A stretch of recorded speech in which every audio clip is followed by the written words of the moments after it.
So what's going on in the world of nerddom, Ashton?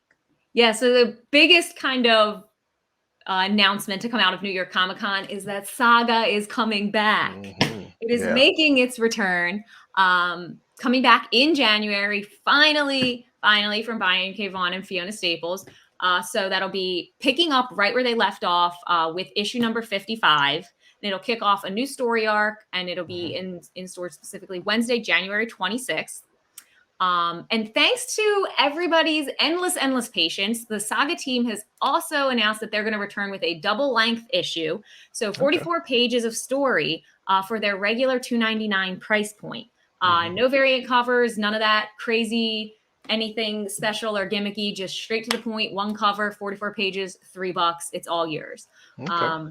One thing that's Image has really tried to hammer home is they're expecting this to be a big deal, right? Like this is a beloved series. So they're expecting this to be really big, and they're urging fans that want to get their hands on a copy to pre-order. And I'm going to do the same thing. Please go to your local comic shop. Tell them to pre-order you a copy. Hold your copy, because there is a very real chance that if you don't, you might not be able to get your hands on a first printing. Yeah.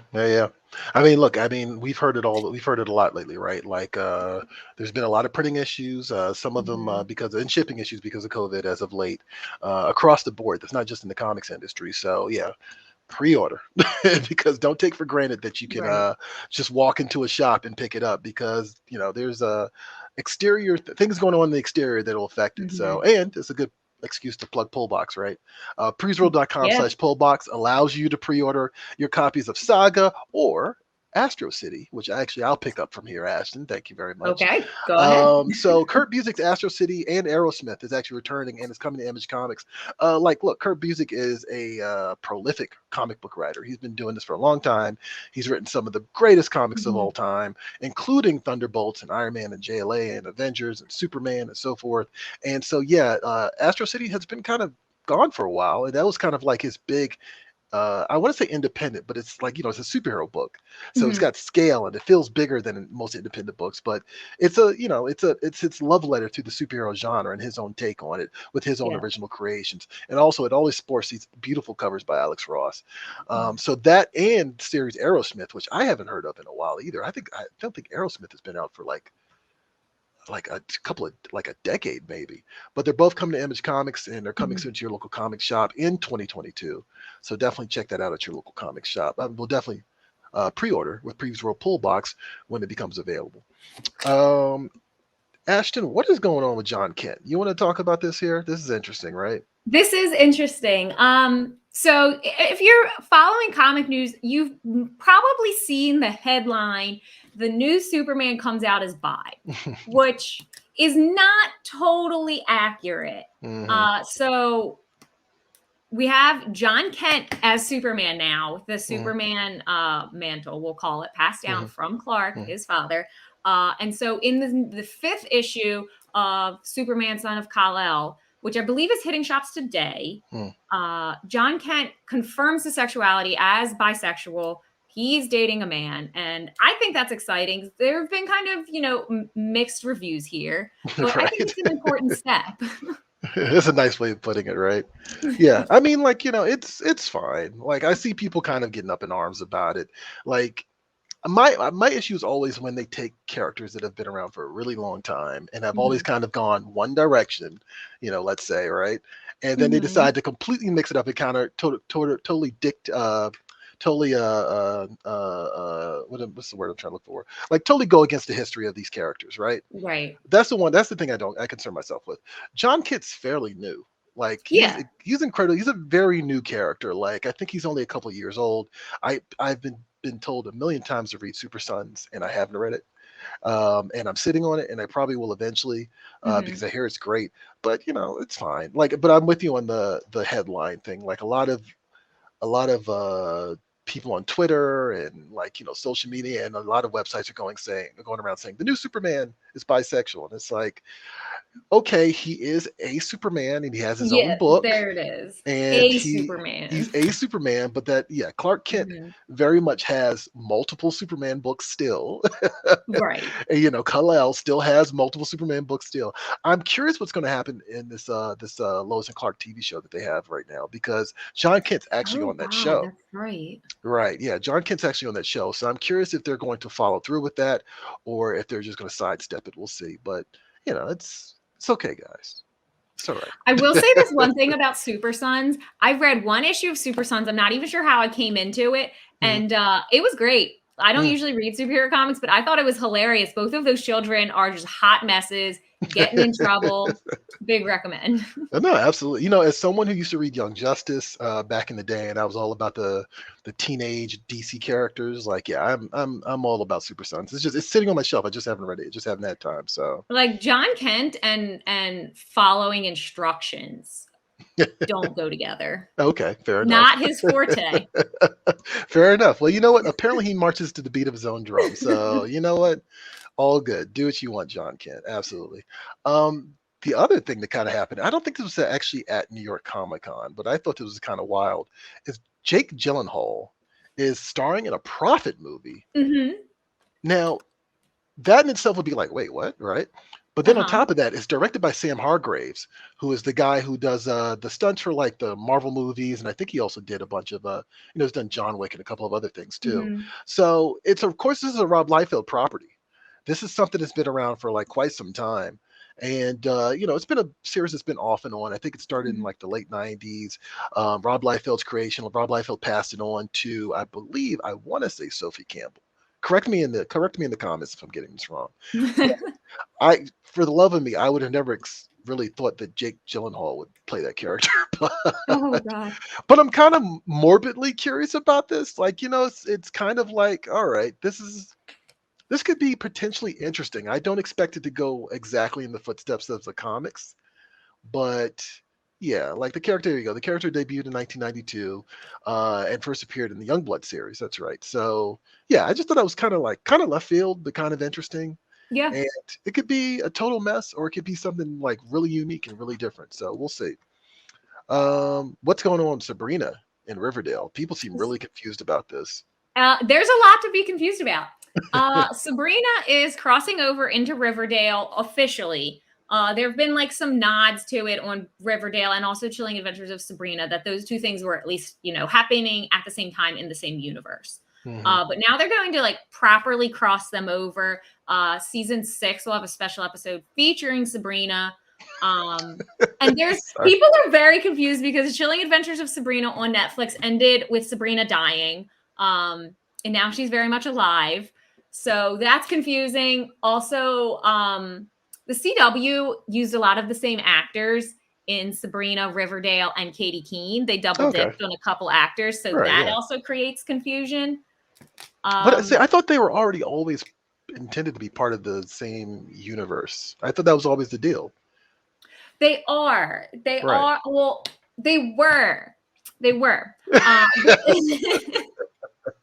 The Let's hear it. Let's hear it. cancellation of Sabrina created some weird issues, and then Katie Mhm. King also got canceled and created other issues.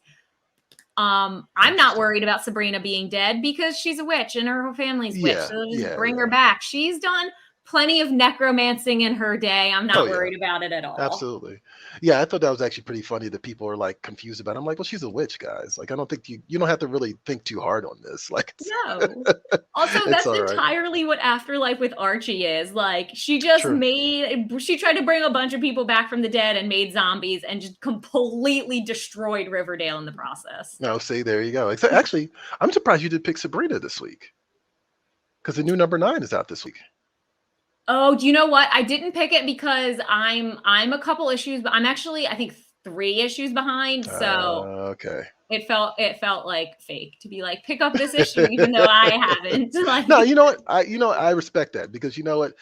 We were talking about the how we were both gushing over Echo Lands from Image, right? yeah, And I'm like, it's genuine, and like we want people to actually trust our opinion. So you know what? right. I totally respect that. I'm down with that 100%. So no, thank you for clearing that up, kind of, sort of, the Riverdale Sabrina fiasco. I mean, there is no answer. She's coming to Riverdale. She's gonna be alive. It's not gonna make Riverdale less messy. It's gonna make it more messy. More We'll see what messy. happens. Which, yeah, I was about to say, this seems on brand for Riverdale, so I'm kind of with it, whatever. Actually, I will point out there is the panel episode returning. I'm sorry, the panel is returning, and there's a new episode coming at the end of October. And we're going to focus on Sabrina, the chilling adventures of Sabrina, like the first, I want to say first 8 issues, maybe. So, or maybe the first 6 issues. Don't quote me on that. But I think it's 6 or 7. Yeah, but it's coming. It's going to happen, and that's going to be at the end of October. So definitely keep an eye on that, out for that. The other thing from this weekend, again, not really from New York Comic Con, but kind of. But I'm super excited about this. They're doing a animated Blade Runner TV show for Adult Swim. Oh, And it's called The Black Lotus. And I am super excited for this because it looks super cool. And hopefully Johnny can throw up some imagery from it. Yeah. But yeah, it's something that they've been kind of developing for a while. I've always kind of, I know this is sacrilege to some people, right? But I've always wanted more just Blade Runner stories in the world. Like, I don't necessarily care about the Tyrell Corporation or even necessarily the Blade Runners or just the androids. I just want more stories in this world. And it's really cool that Adult Swim is doing an animated series. Now, I will say, and I will point this out, Titan Comics has been doing a series of books for like the last several years that takes place in the Blade Runner universe. So you should definitely check that out. But yeah, I just thought this was neat, and it looks cool. And yeah, I love the designs. I've always loved the designs of Blade Runner. You know, it's one of those things that's like kind of just evergreen. You know, something that you can always try to kind of get into. And I know they had that, Netflix had that show a couple of years ago, or not even a couple of years ago, like just maybe 2 years ago. That was kind of like Blade Runner light. yeah. But it's still cool, you know, but it's cool to actually get some officially sanctioned Blade Runner like universe stuff. You know? And I was also really loved 2049. I thought 2049 was like a brilliant movie. So Oh, it was. yeah, so give me more, give me more. But just by your boy, Dennis Villeneuve. So there you go. It is. Last thing. So when I put this together for the show, I actually did not realize that this was going to happen today. William Shatner went to space. And so at New York Comic Con, he was talking about this momentous event. But I thought it was like a ways off, and then it turns out that like no, he did it today. Man, you know what too? Like William Shatner's response, he comes back from space and is like crying about it. Big relate. I would be the same way. Oh yeah. I mean, like, let alone, first of all, yes, okay, like he's James T. Kirk, right? So I mean, this is like obviously just like full circle for him, right? Yeah. But then on top of that, I mean, like, not a lot of people have gone to space, you know? And I'm not gonna lie, the minute this becomes commercialized, I'm gonna look into if I can do the same, to be honest. Like, I know people like, oh, Jeff Bezos and Elon Musk are jerks and fatheads and blah blah blah blah. But you know what, look, guys, the minute that they say, hey, sign up to go to space from your Amazon account or from Whole Foods, I'm going to do it. I'm just going to jump all over it. Objectively, it is the coolest thing. Like you can't deny that space is awesome. Yes, exactly. The one thing I'm super impressed, and Johnny brought this up too, and I don't know if you want to jump in on this, Johnny, but yeah, William Shatner's like 90 years old. That blew my mind. I had no clue. Yeah. And I would have sworn that there was like a cap on how old you had to be to go even into suborbit. Like, you know what I mean? Oh my God. But impressive. I mean, sure, you and me are both old, older than Ashton at least. No, but I mean, you and me, proximity. You and me are of the same age, roughly. No. What? So when we think, or at least when I think old, I think of like from my childhood, I think of like old man George Burns, like smoking a cigar, like on the Bob Hope, you know, celebrity roast or whatever. And you understood, if you understood any of what I just said, that means you're old too. But no, yes, and I do. Just, 100%. I mean, look at him. Look at that picture. Like he does not look like a 90-year-old man. No, it really doesn't. That looks like my Uncle Jimmy. Seriously. Right. So yeah, I just thought that was really cool. Like, yeah, it's and yeah, I'm one of those people that I think of space with stars in my eyes, no pun intended. So like, yeah, if the minute that becomes something that like just regular people can do, I'm just gonna sign me up, dude. I'm gonna find a way to make it happen. I'm all into it. Don't forget that you can catch Previews World Weekly streaming live every Wednesday at 4 p.m. Eastern, 1 p.m. Pacific at Previews World on Facebook, YouTube, and Twitch.